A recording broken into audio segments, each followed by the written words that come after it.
আসসালামু আলাইকুম, সবাই কেমন আছেন? আলহামদুলিল্লাহ, আপনাদের তো আমি খুব ভালো আছি। আজকে দেখাবো আমার পরিবার ঘুরতে যাচ্ছে আমার ফুপুদের বাসায়, পুরো একটা ভিডিও ব্লগস।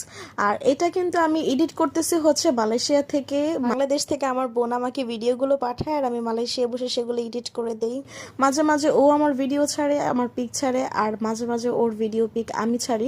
দ্যাটস ওয়াই এর জন্য হচ্ছে আমাদের ভিডিওগুলো অথবা পিকগুলো একটু ঘোলা লাগে, কারণ এটা অনেকগুলো ফোন পাস হয়ে দেন হচ্ছে ফেসবুকে আপ দেওয়া হয়।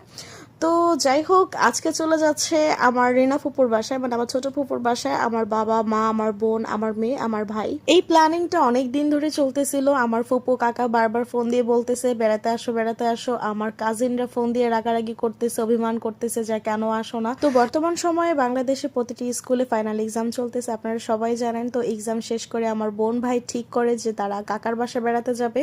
তো ওখান থেকে খুব কাছে হচ্ছে নীলা মার্কেট, তারা নীলা মার্কেট যাবে, পিঠা খাবে, তারপরে হচ্ছে এটা একটা মেলা।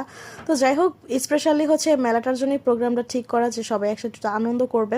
আমি এখানে আবার একটু ছোট করে কথা বলে রাখি, আমার ভিডিওগুলো কিন্তু ঘোলা হওয়ার একটাই কারণ, সেটা হচ্ছে দুইটা ফোন থেকে কিন্তু পাস হয়ে দেন হচ্ছে মালয়েশিয়া এটা আসে। দেন হচ্ছে আমি এডিট করি, আর এডিট করলে একটু জানেন যে একটু ভিডিও অথবা পিকগুলো একটু একটু একটু মানে খারাপ লাগে। তো যাই হোক, এখানে হচ্ছে ওরা হচ্ছে গাড়িতে তেল নিতেছে, মামা আর আব্বু। আর এখন বলি আমার মেয়ের কথা। আমার মেয়ে ঘুরতে আসবে বলে, তার ছোট নানাকে দেখবে বলে, ছোট নানাকে নাকি ও একটা চুমা দিবে, আদর করবে, দুনিয়ার কথা বলতেছে। সে সে ঘুরতে আসবে বলে আজকে 3 রাত ধরে সে ঘুমায়ই না। আর যখন সে ঘুমের থেকে উঠেও তখন সে বলে, মা আমি একটু ছোট নানার কাছে যেতে চাই, একটু চলো না প্লিজ আমরা যাই। তো যাই হোক, ছোট মানুষ সব সময় বাসায় থাকে, যেহেতু আটকা বাসায় থাকে, মানে ফ্ল্যাট বাড়িতে, তো কেউ কাউকে দেখতে পারে না, একদমই একটা বন্দি লাইফ। তো ওখান থেকে একটু বাসার থেকে বের হইলে মনে করেন যে ও বেশি একটু আনন্দ করে, কারো হাত ধরতে চায় না, খুবই আনন্দ করে। তো যাই হোক, এখানে আমার পুরো ফ্যামিলি এসে পড়ছে হচ্ছে নীলা মার্কেট। এখানে সোনায়না অনেক জিদ করতেছিল খেলনা কিনবে, ও নানা বলছে তুমি খাও, আমি তোমাকে খেলনা কিনে দিতেছি।